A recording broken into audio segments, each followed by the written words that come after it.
for insights and stories on the nuances of running small business right here on Fridays at noon, talkradio.nyc. Have you ever thought of reinventing yourself? Are you looking to create a new life's journey?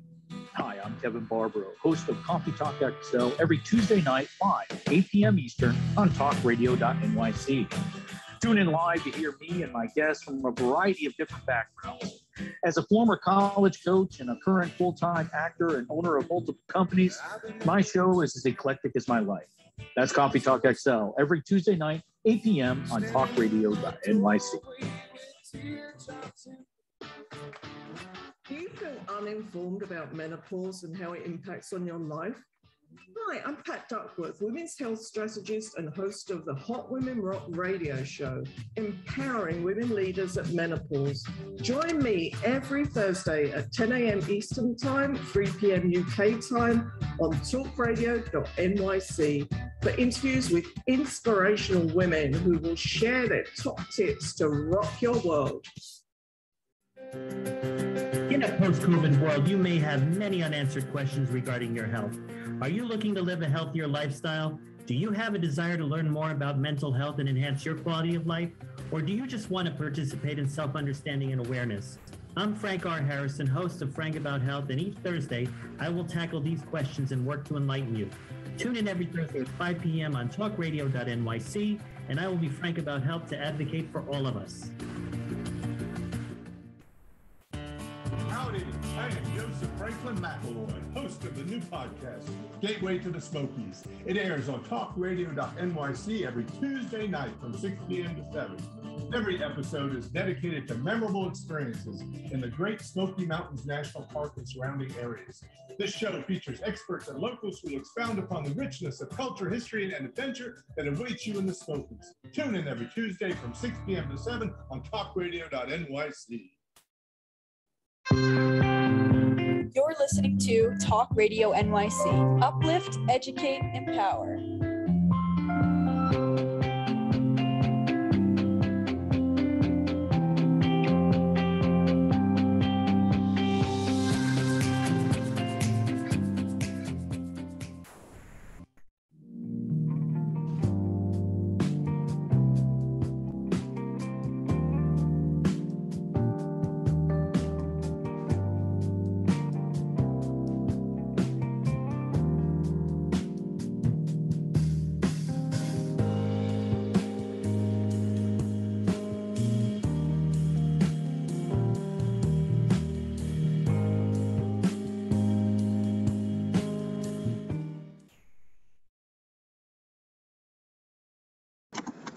Good evening. Welcome to Employment Law Today. I'm your host, Eric Sauver. I'm an employment law and business law attorney, and I host this weekly live talk radio show and video broadcast every Tuesday evening from 5 p.m. to 6 p.m. Eastern Standard Time, right here on Talk Radio NYC, where I have guests that talk about some of the most challenging and novel issues that are faced by business owners in our business industry during these challenging times.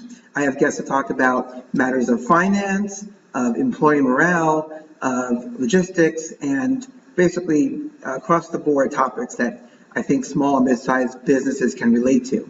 And in that spirit, I'm very pleased tonight to welcome back to the show one of our early guests from November 2020, Tricia Taitt, MBA, CFO, and founder of The Art of Money Matters.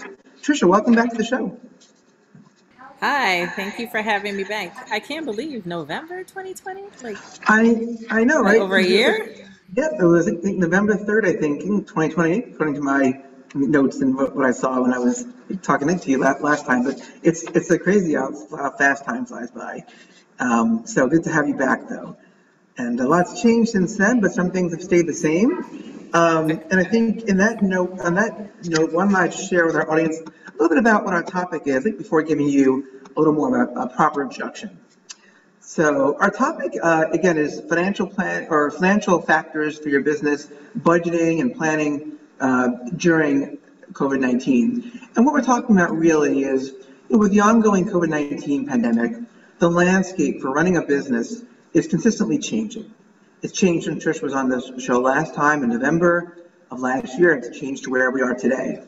And the question becomes, how have such changes impacted the budgeting process and the financial strategies for business owners as you plan ahead? How can your company implement a successful budgeting process that focuses on the day-to-day operations and the big picture? And the questions become, what financial strategies and what actions should you consider as your business goes over issues such as a remote or in-person workforce, or succession planning, or takes into account other factors that the pandemic has brought to the forefront? Tonight, Tricia Taitt and I will be discussing some of the financial strategies and the tools you'll want to have in your arsenal as a business owner as we endure this ongoing pandemic. And with that, Tricia, I will let our audience know a little bit about you, if I can just read your intro, if I may. All right, will do. So my guest tonight, as I mentioned, folks, is Tricia Taitt, MBA. She's a virtual CFO, an outsourced CFO, financial consultant, and the founder and principal of the Art of Money Matters, which is an outsourced CFO and financial consulting firm for businesses. After spending 8 years on Wall Street, might be 9 years now, this is a prior bio. 8 years on Wall Street as an equity market sales specialist and corporate finance manager at industry powerhouses such as Merrill Lynch and Citigroup, Tricia Taitt decided to use her core finance and accounting skills to provide outsourced CFO and financial consulting services to small and mid-sized businesses, such as those in our audience tonight. There, she believes she can make a bigger and more personally rewarding impact. And in September of 2014, Tricia founded The Art of Money Matters, an outsourced CFO firm that offers growth-minded small to mid-sized businesses, revenues of $1 million and above, the financial expertise and big picture perspective that help to drive profitability, improve cash flow, assess the financial health of their business, and uncover opportunities to increase profit margin and develop tactics to fund growth. And Ms. Taitt is an advocate, she's a speaker, and a driving force behind support for women-owned businesses, and has provided invaluable support to women in small business, including organizing or participating in conferences and related events. And I know Tricia even has possibly more to share with us tonight. So Tricia, I guess I want to welcome you to the show. Thank you for having me. That was a mouthful. I'm sorry for sending you such a long bio. It's okay. I would have cut it down if it were too long, but I thought it was just enough to let our audience know that they're in good hands tonight, that your helpful financial tools are really, coming from a knowledgeable place. So not to worry at all. And with that, though, I will ask you my first question, which might sound funny in that context, which is, tell us a bit more about yourself. Tell us, feel free to fill in the blanks, like what inspired you to form your business, and do you have any passion projects that you want to share with us tonight? Yeah, absolutely. I did not intend necessarily to be an entrepreneur. I was in search of what would allow me to still practice math, accounting, numbers, and spreadsheets, but in a way that I felt would have a greater impact on the world, on the community, or something higher than like corporate America and corporate businesses. And it was a very difficult decision to make, because going to school at Wharton undergrad and going to school at Duke for your MBA, you're kind of geared towards the path of being a corporate finance person or a corporate person. But the recession helped me make that decision, the recession of 2009, in that I lost my job at Citigroup, and it was a good opportunity for me to figure out what else was out there. And I wasn't really sure, but there was a program that New York City, Mayor Bloomberg had curated for a lot of the financial people that lost jobs from banks and broker dealers. And in that opportunity, I got paired to be a consultant with a performing arts company. And that was lucky for me because I have a passion for dance and the performing arts. And so while I decided to do two things at the same time, pursued two loves at the same time. One was pursuing dance, something I hadn't been encouraged to do, as I was growing up, because dance wasn't considered a real job. So I figured late 20s, early 30s, if I'm going to give this a shot, I'm going to give it a shot now. So I gave myself like 5 years to do something big, and I ended up on a Broadway show. But simultaneously, to make money, I'd freelance consult for small businesses, for not-for-profits, and for performing arts companies or agencies that had $500,000 or $3 million or $5 million budgets. And that's when I learned about the world of accounting and finance for small businesses. And then eventually, after pursuing Broadway, my body got a little older. I was like, what am I going to do with this? And I decided to start the company. So that's how the company started. And since my background is in finance and financial analysis, I realized that businesses at a certain stage in their growth need more than like a CPA and a bookkeeper, and they really needed someone to give them strategic advice and thought leadership to help their businesses grow. So that's why our company is foremost an outsourced CFO services company, but we also provide the bookkeeping and the accounting if needed for clients that don't have bookkeepers. Right, interesting. It's funny, Tricia, how many people come on to the show. Like some say that they always knew they planned to be their own business owner or service provider, right? Since they were like a small child, or they saw their parents do it growing up. Others, they sort of fall into that accidental business owner that my colleague Michael Korn talks about a lot, where some other external circumstance, let's say, forces you onto your own, or at least gives you the space to open up and explore your own. It sounds as if that was maybe the category for you, having worked in these big, large organizations, and then the financial recession in 2008, 9, and so forth. So good to hear that you took that as an opportunity, that crisis. I know the term crisis and symbol can mean opportunity, right? It sounds as if you found opportunity. Also, the passion for dance and theater and performing arts, and being able to see small businesses like in that area and other arenas. It's interesting to see that come together for you. So nice that you can share that with us this evening. With that, I want to ask you maybe some questions about our topic. Now that we have some background for you. So I'm wondering, what are some of the key steps to establishing a solid budget, let's say, for running a business? It's funny, I didn't realize I had 2 speaking engagements in one day. So I spoke about this earlier at an event sponsored by SCORE NYC. And so the process I take with clients, and I'm actually actively working with a couple clients to budget and plan for 2022. So the first step that I take is I look at the past year's financials to get just a base understanding of how the business makes money and how it uses money.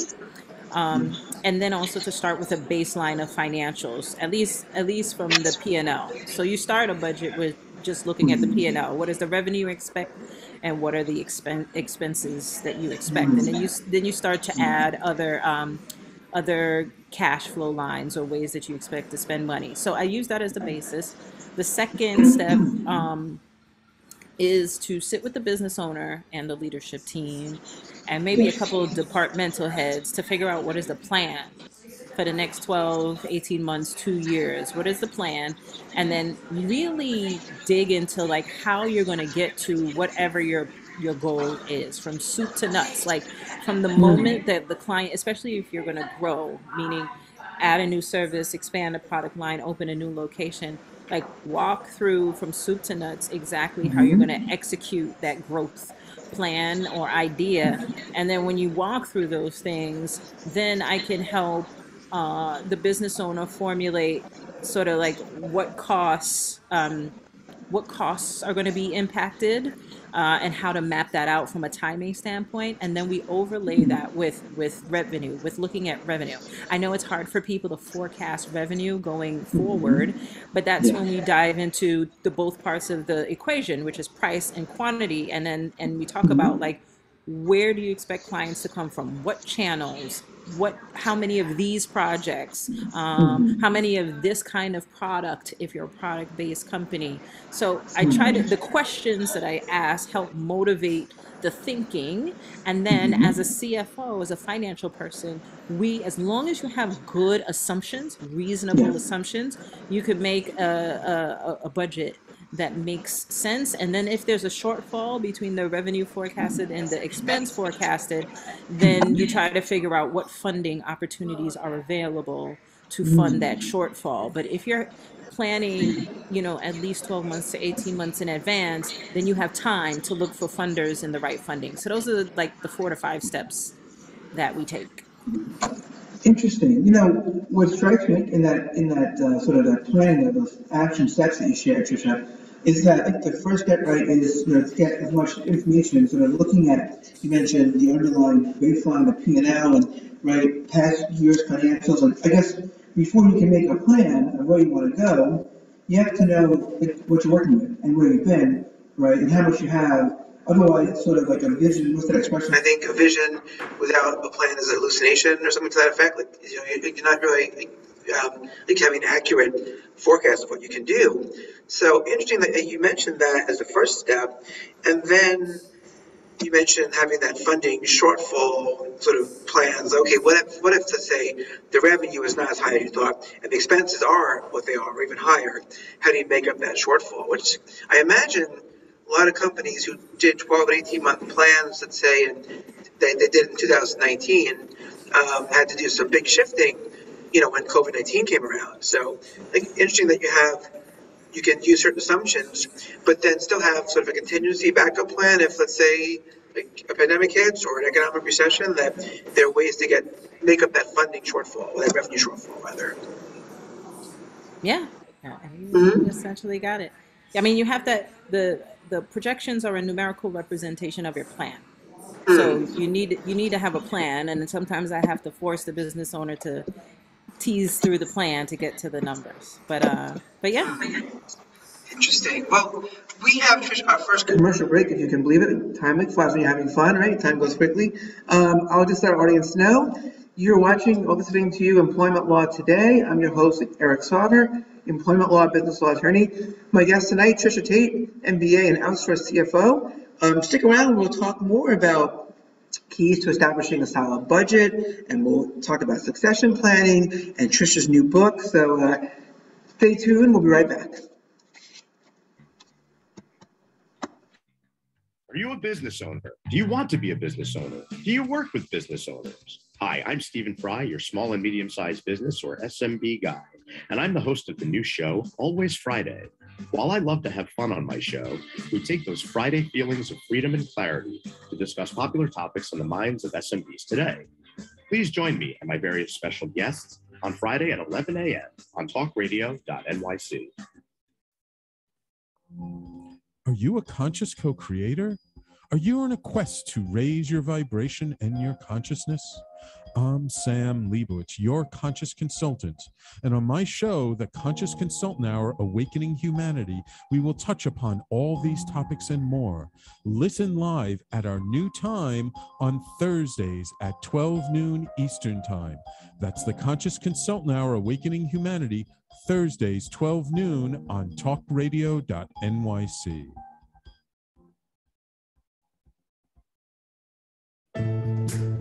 Are you on edge? Hey, we live in challenging, edgy times, so let's lean in. I'm Sandra Bargman, the host of The Edge of Every Day, which airs each Monday at 7 p.m. Eastern Time on talkradio.nyc. Tune in live with me and my friends and colleagues as we share stories and perspectives about pushing boundaries and exploring our rough edges. That's The Edge of Every Day on Mondays at 7 p.m. Eastern Time on talkradio.nyc. You're listening to Talk Radio NYC. Uplift, educate, empower.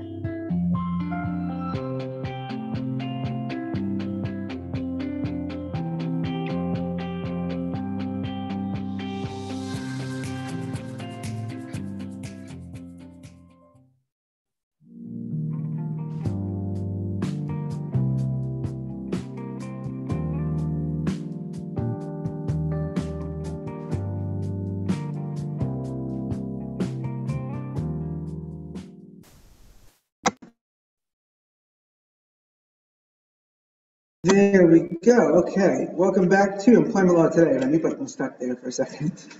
Back to here tonight with my guest, Tricia Taitt, MBA and outsourced CFO. We're talking about some key steps for establishing a solid budget and financial planning and forecasting for your business, which I think is a very important topic for any time, right? Let's face it, not just during COVID-19, but with these uncertain times, it seems like more important to have a solid cohesive plan in place. So, Tricia, really great again to have you on the show addressing this topic for us.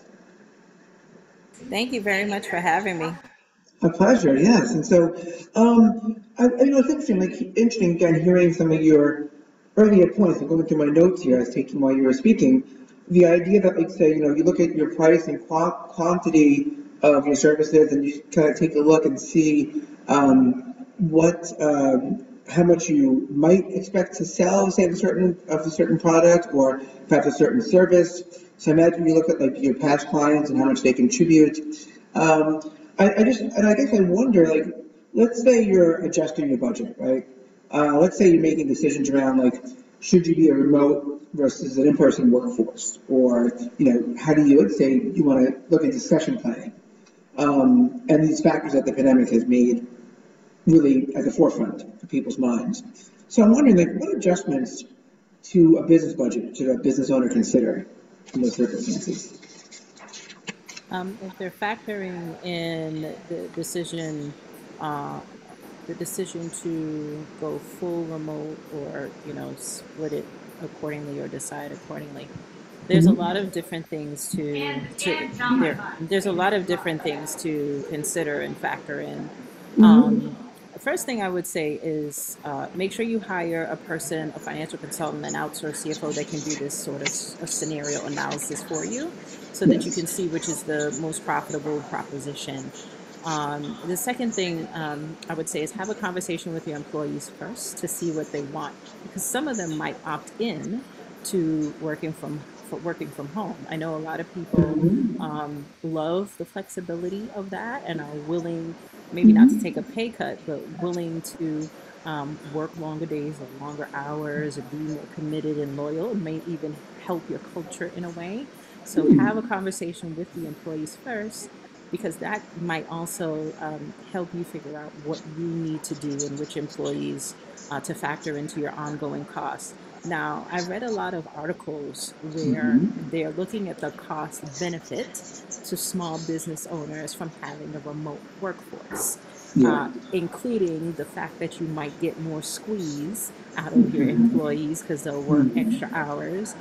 If you had a space, you'll have a decrease in operational costs because you won't have the same rental expenses, or you may be able to downsize your space.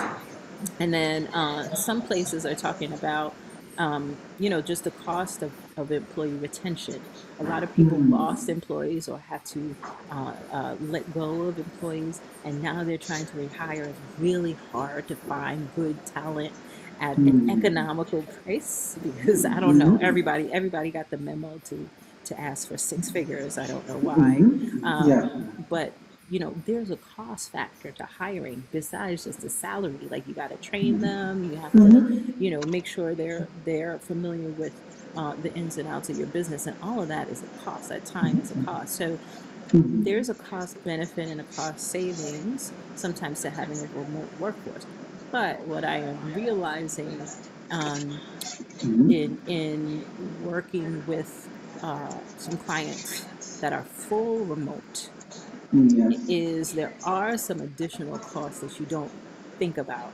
My understanding is that with workers' comp, and you could correct me if I'm wrong, if you're at home, workers' comp, the employer's workers' comp sometimes has to now cover where the employee resides. So you don't know if they trip over something in their house. Like, why should you be responsible as the employer? That's one thing that I've been hearing about. Another thing is paying for the cost of hardware. So now your employees are using their own computers, their own laptops. You want to make sure they're secure, and that you pay for cyberspace security and all security, and all of the things are on the company's server. You're paying for hardware. You're paying for printers. You're paying for their paper and ink you know, Sure.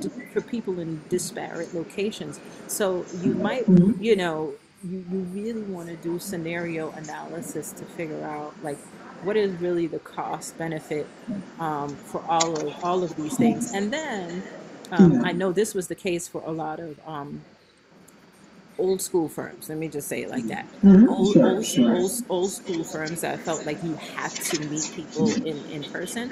Right. Well, they were forced to outfit their entire home with technology and system that makes things run more efficiently and that can work fully remotely. That was a huge investment. They will have that ongoing investment.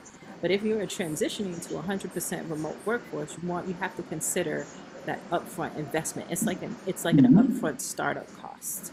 So those are like the pros and cons that you need to consider when you're thinking about budgeting and deciding on remote or semi-remote workforce.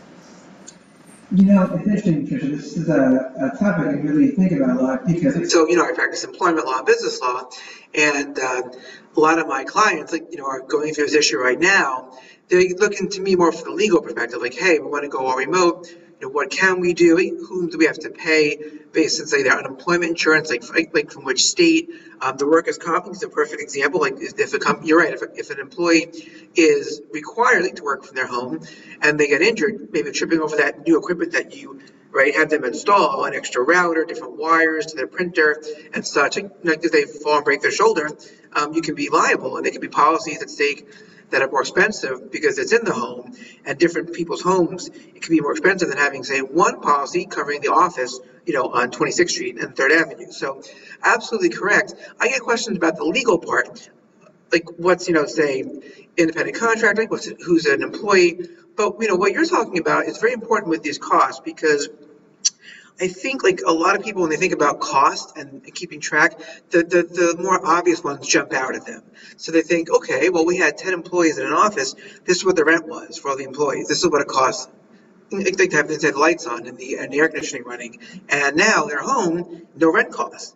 But to your point, what are you paying for their cybersecurity for their home computers, right? What are you paying, let's say, for remote tech support instead of an on-site person? So what I hear you saying is really look at all those costs in detail and really kind of branch out in your analysis. Don't just think of the immediate cost savings of, oh, we're remote, so there's no office rent. So I think it's a good point. And I think you also made a great point about hiring people to help, like hiring an outsourced CFO. You know, don't do this budget planning alone, because you can't see what you can't see. You don't know what you don't know. And the blind spots in your rearview mirror is where you come in, I imagine, right, to help people with that. Yeah, I mean, there's various implications. Like, again, I'm working with a couple of different clients on their budgets, and everybody's budget looks a little different.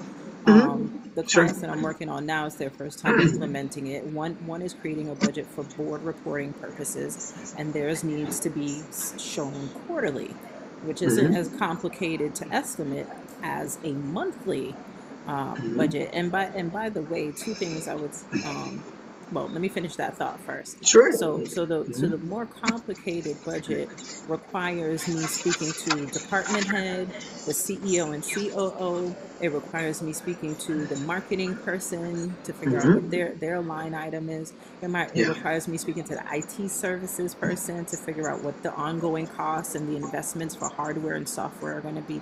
Like it required so many conversations, and in a remote environment, back to that point, that's a lot of time. That's a lot of time. That's a lot of hours. That's a lot of back and forth communication to get to the point, as opposed to like sitting in a conference room and having different conversations. So, you know, one of the things I say about budget planning is start early, especially if you want to implement it or enact it for the top of the year. I would say start like September, October.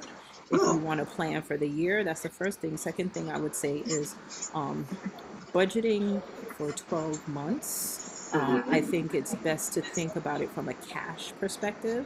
Sometimes people want to take one number, like if they take $12,000, they put $1,000 each month to get to $12,000. That's not how cash works. Like some expenses are going to be heavier in certain months than the other. So you try to try to map it out according to how you think that expenses will be used or how money will come in, and you get that flow or that feeling or that trend by looking at historicals. And then the third thing I would say about creating a budget is, people feel like, oh my gosh, like this number is set in stone, like it's an immovable object. No, it's your best guess estimate of what's going to happen for the future. And the good thing about a budget is that every, let's say, quarter, I would recommend that people, once they get actual numbers, if something is going to dramatically change your budget for the next few quarters and the next few months, you make what's called a reforecast. So you take the actual numbers plus reforecasted months, and then it doesn't make a new budget, it just makes what's called a reforecast. That's just a technical financial term. So it's like an amended budget, right? Like an amending, revising. It's amending the budget, but you're not amending you're not supposed to amend the budget. The budget's supposed to be what it is. And you use it as a guidepost. But those are like the three important things I would just say about a budgeting process. I think that's very helpful for our audience tonight, because I think, like one thing I've noticed, like having guests on the show, Tricia, is that a lot of times our guests share information that people didn't know, and what they didn't know kept them sort of reluctant or afraid to do the task at hand. So, for example, you talk about the budget process, not just dividing like 12,000, say, cost by a month and saying, okay, it's 1,000 every month, but going into more detail. People might not know that, and they might then get frustrated with their results. Or what you also mentioned, which I think was really important, is that the thought that the budget's not like frozen or fixed. Like it's in some ways it is like your holy grail. You should really focus on. I'm hearing, but if things change, your cost, your revenue, or both, you can reforecast. And I wonder how many people might not do a budget process because maybe they're afraid that the numbers they see, which they might not like, it might be frozen or stuck. So I think it's an example that why, we have guests on the show, such as yourself, who are very experienced and knowledgeable, to tell people, hey, what you're worried about, it's not as hard as you think. Like it's, you hire someone like yourself, like Tricia Taitt, right? And you start early in September, October, and plan out, and it could be done with small, consistent steps. So it's interesting that you raise those. I think those are three good, solid points that you discussed. And I think they're nice points to note that at the perfect time for a commercial break. We have to take our second commercial break for the evening. Folks, you're listening to Employment Law Today. I'm Eric Savra, your host. My guest tonight, Tricia Taitt, The Art of Money Matters. Stick around for more great information, including how Tricia and her company provide outsourced CFO services and how she can help your company with things such as improving profit and clarity and cash flow. So stick around. We'll be right back. I am Joseph Franklin McElroy, host of the new podcast, Gateway to the Smokies. It airs on talkradio.nyc every Tuesday night from 6 p.m. to 7. Every episode is dedicated to memorable experiences in the Great Smoky Mountains National Park and surrounding areas. This show features experts and locals who expound upon the richness of culture, history, and adventure that awaits you in the Smokies. Tune in every Tuesday from 6 p.m. to 7 on talkradio.nyc. Are you passionate about the conversation around racism? Hi, I'm Reverend Dr. TLC, host of the Dismantle Racism Show, which airs every Thursday at 11 a.m. Eastern on talkradio.nyc. Join me and my amazing guests as we discuss ways to uncover, dismantle, and eradicate racism. That's Thursdays at 11 o'clock a.m. on talkradio.nyc. Are you a small business trying to navigate the COVID-19 related employment laws? Hello, I'm Eric Sauver, employment law, business law attorney, and host of the new radio show, Employment Law Today. On my show, we'll have guests to discuss the common employment law challenges business owners are facing during these trying times. Tune in on Tuesday evenings from 5 p.m. to 6 p.m. Eastern Time on talkradio.nyc. You're listening to Talk Radio NYC at www.talkradio.nyc. Now broadcasting 24 hours a day.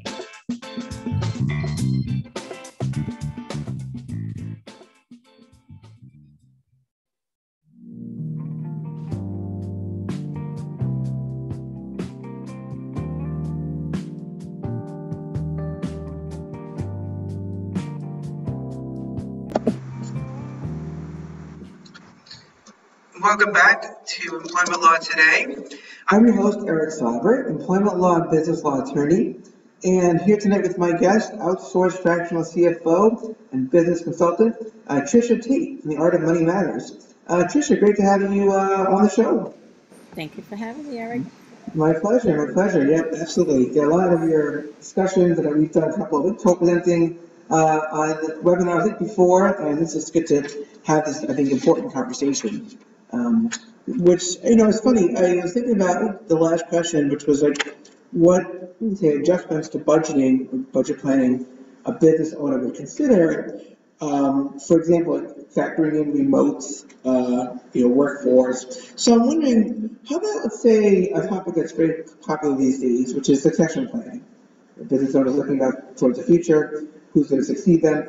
What factors do you think a budgeting process should entail with, say, if succession planning is somewhere in the mix? Yeah, I realize this is an important topic for a lot of business owners coming out of COVID. People are making important life decisions. Yes. And some people are like, I'm tired of this entrepreneurial game. And some of those who were considering retiring are accelerating their retirement. And, I just realized that this is a conversation that a lot of business owners are having or considering. And I'm actually working with a client, starting to work through this with a client. And so some immediate costs that come up is, some things to think about. If you haven't already, is who's going to succeed you? What is the governance and the stewardship model going to look like after you? And what do you want out of the deal as a business owner? Like, what do you need financially? Do you still want to be receiving money? Do you still want some voting rights? Do you still want to have a say in the management? Do you want a board structure? It really starts with your goals as a business owner and the goals that you have for the company. And then identifying the leadership team or management team that you want to have in place to take it over. Because if the management team is not currently in your business, then you have to start the whole process of thinking about who will be a potential suitor or merger or acquirer of your business. So all of that requires time. So when you're succession planning, that could take at least 5 years of consideration, conversations, you redefining, you talking to your financial advisor and your trust and estate attorney to figure out what is the right plan, and your CPA for that matter, to figure out what is the right, what you want, what is the right plan for you.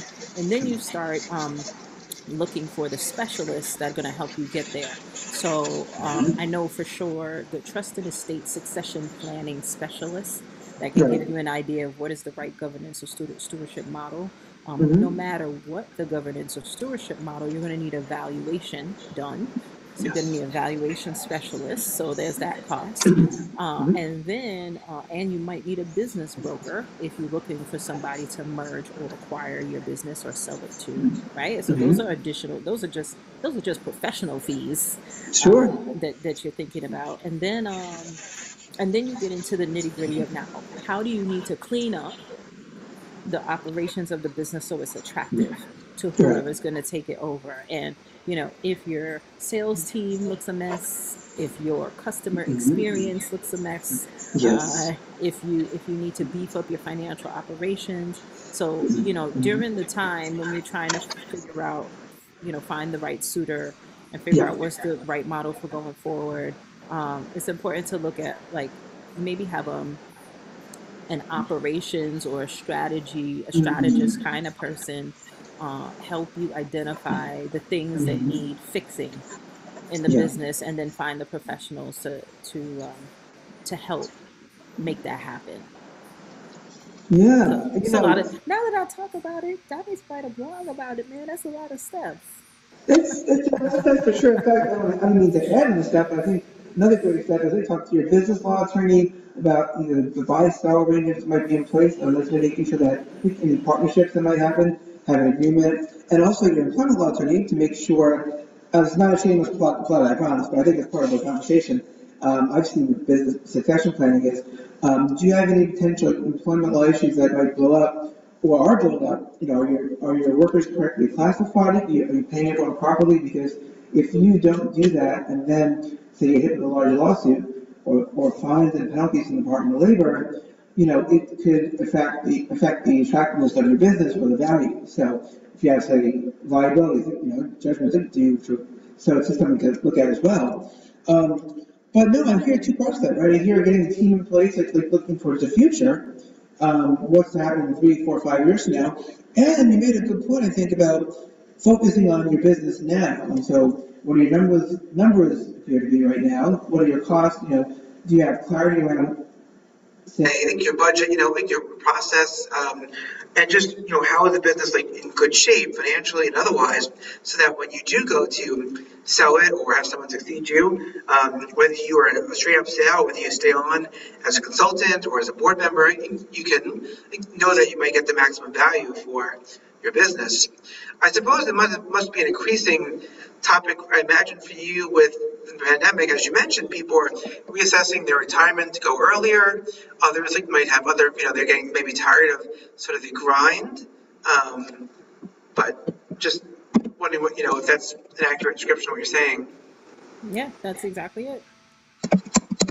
Some people are making different decisions based on where they are.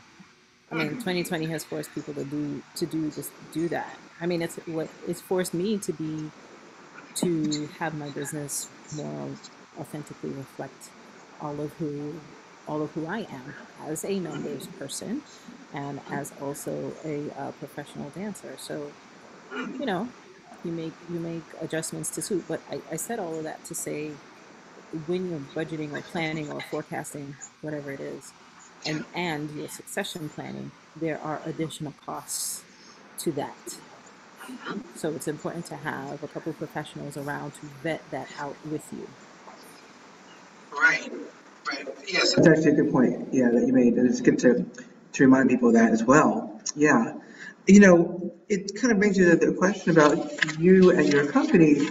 I know we have several outsourced fractional CFOs out there. So for audience listening tonight, you've given us great information so far. I'm wondering, can you tell us more about maybe what differentiates or distinguishes you and the Art of Money Matters, your service firm, from other outsourced fractional CFOs out there? Okay, sure. I mean, what's important to share, and what I'm realizing as I actually switch the brand, I'm switching the DBA, or the assumed name of the company, to FinCore, which is FINCORE. Interesting. To be in alignment with a belief that I have. In the same way that dancers need to strengthen their physical core to be at peak performance, sure. Business owners must strengthen their physical core to be at peak performance. And the reason why is, after interviewing a number of business owners, particularly women entrepreneurs, who are majority of who I've worked with. I've worked with men and women business owners, but mostly women business owners. And when I ask them what is their greatest financial challenge, they come up with, a lot of different things. But what resonates, what comes out most often is that they want to be able to pay themselves more. They want to be able to have control of their numbers and speak confidently about their numbers. They want to have a better relationship with their financials. They want to ultimately be able to pay themselves so that they can contribute to their household or retire comfortably, or give back to their community. And so as the business evolves, let me say our brand evolves, and my approach, my personable approach evolves. The goals that I have for clients is I want them to be financially empowered. I want them to step away from this experience feeling more confident about their numbers.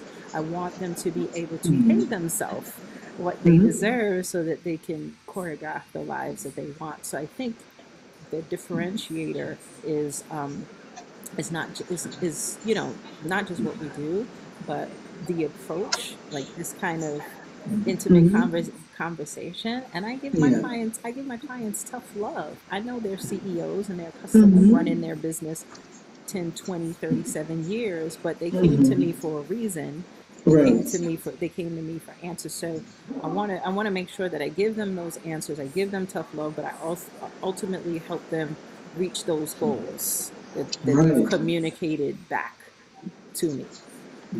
Right. So then the goals, of course, right, being about financial empowerment of the business owner. You mentioned being able to pay themselves more and be a contributing person in their family and their business life. Talk about the independence factor, that personal approach in terms of tough love.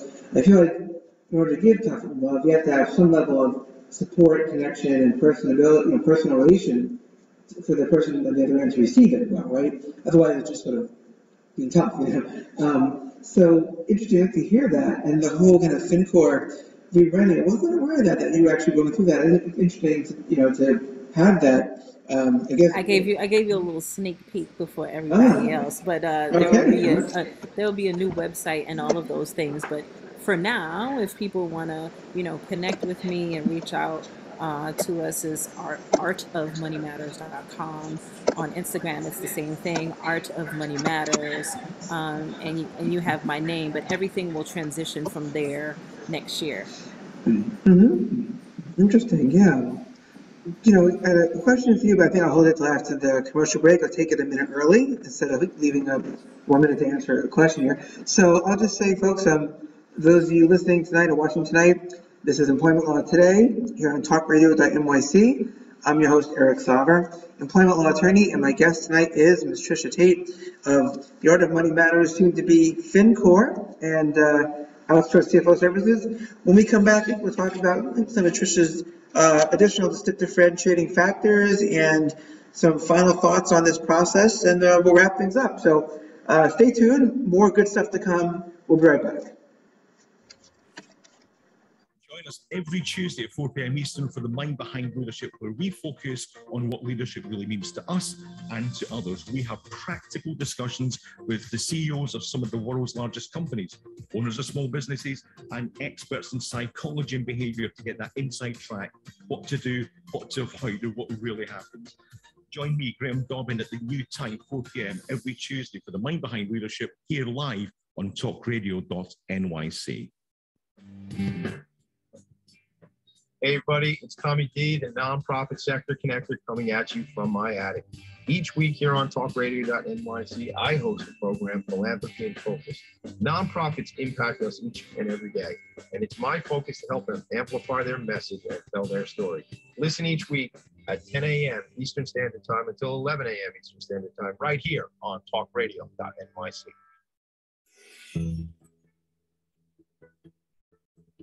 Calling all pet lovers. Pet Avengers, assemble!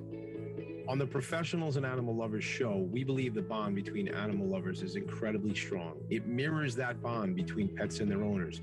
Through this program, we come together to learn, educate, and advocate. Join us live every Wednesday at 2 p.m. at talkradio.nyc. You're listening to Talk Radio NYC at www.talkradio.nyc. Now broadcasting 24 hours a day.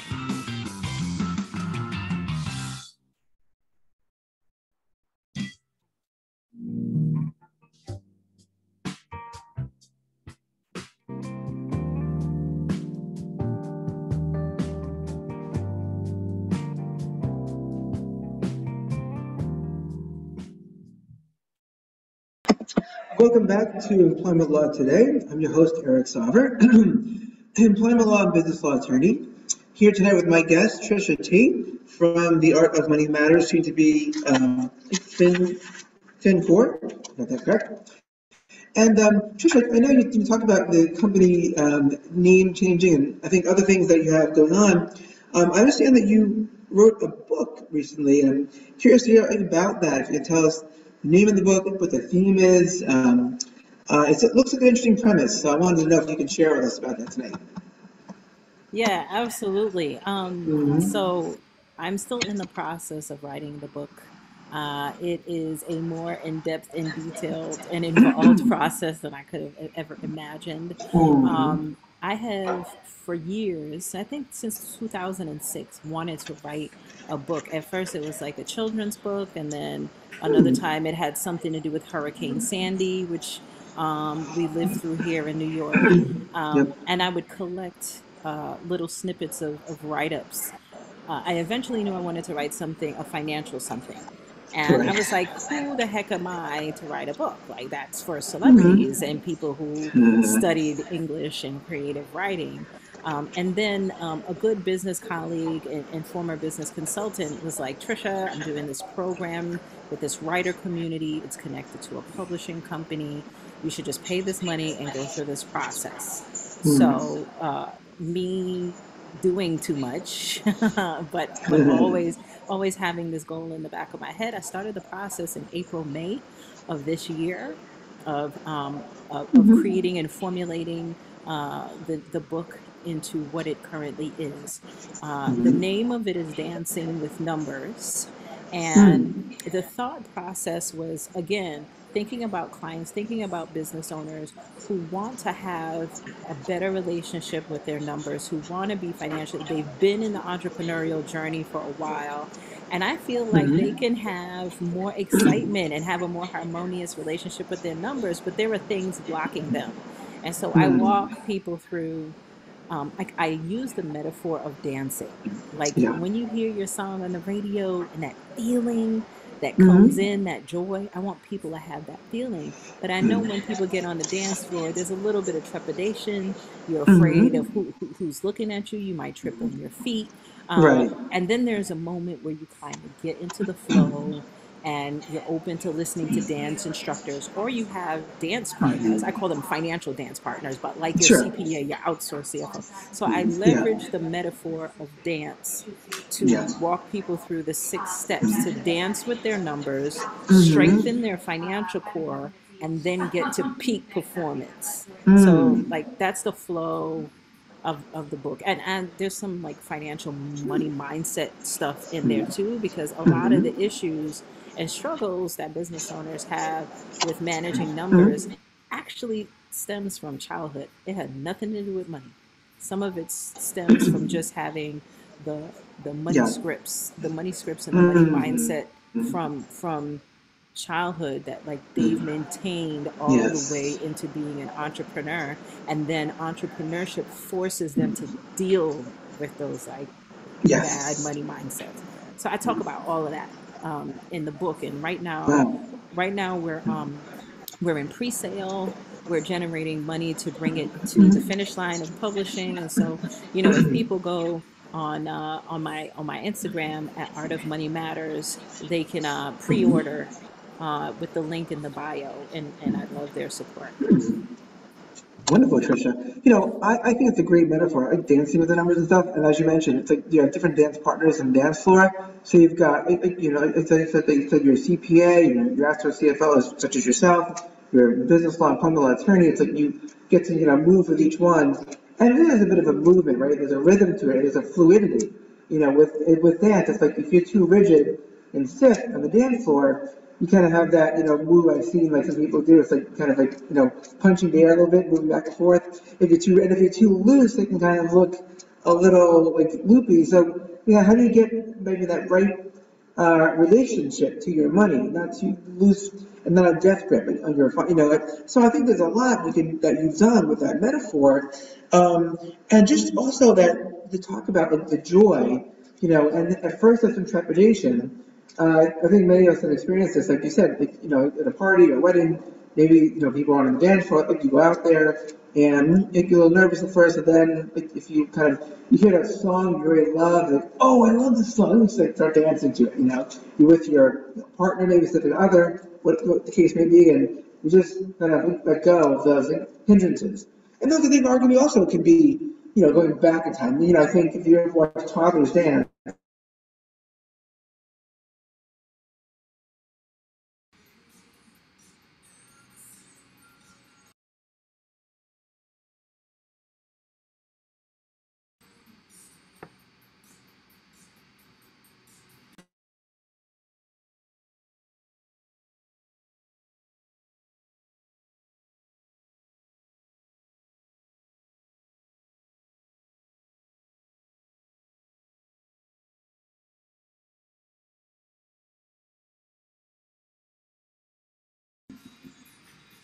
I think we are having some technical issues, but we will be right back.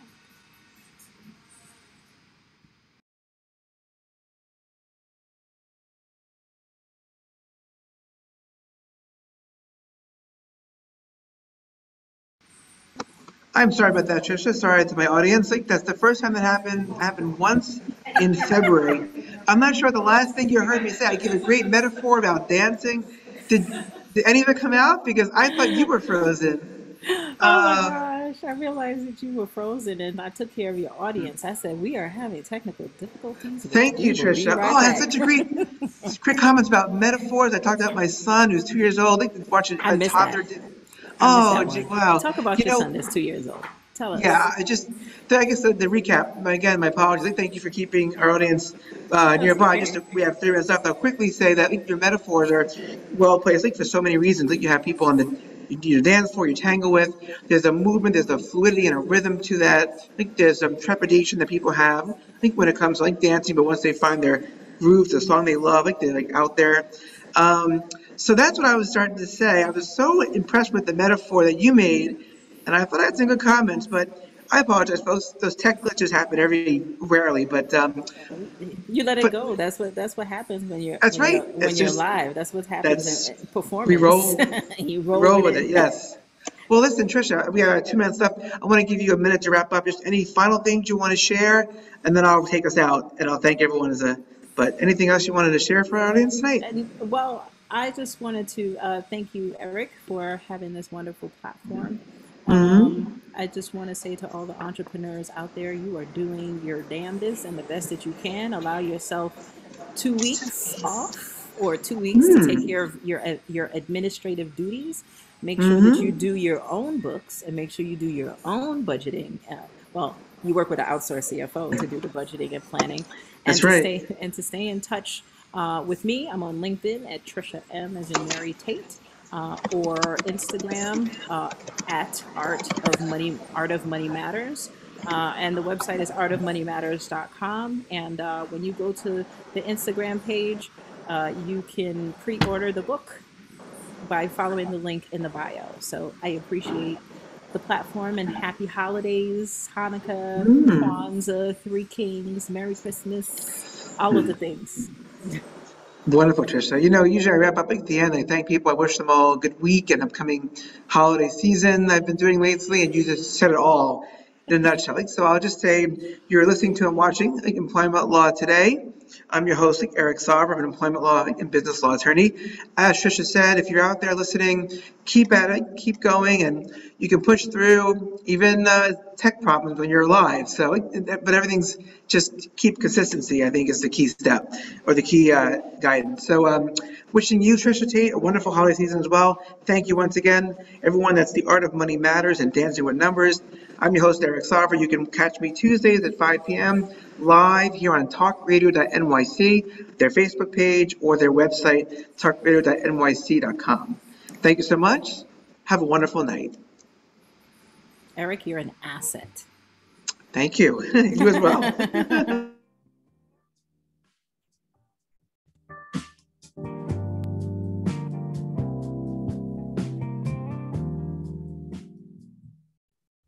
You're listening to Talk Radio NYC.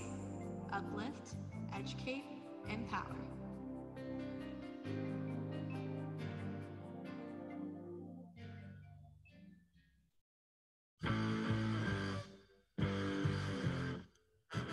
Do you run or are ready to open your own business? Hi, I'm Jeremiah Fox. I've been operating and opening small business for the last 25 years, and I'm the host of the new show, The Entrepreneurial Web. Tune in every Friday at noon Eastern Time for insights and stories on the new